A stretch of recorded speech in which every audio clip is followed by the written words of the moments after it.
question being is, are these fund managers doing something completely different, unique, something to be able to eke out returns when markets are not doing so well? Or, more likely, is it simply because natural income funds are currently working better in this current climate?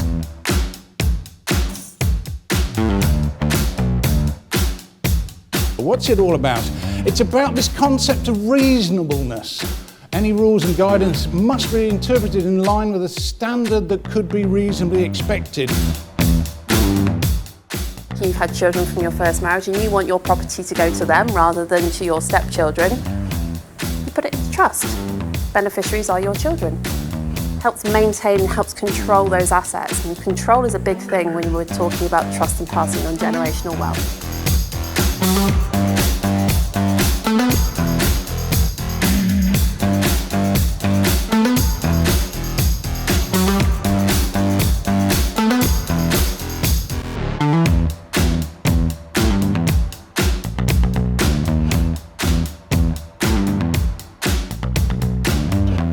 I think it's the affirmation that Canada Life have the technical expertise to help in a wide range of areas, which, as I said earlier, are very topical to today's financial planning that we have to undergo as advisors.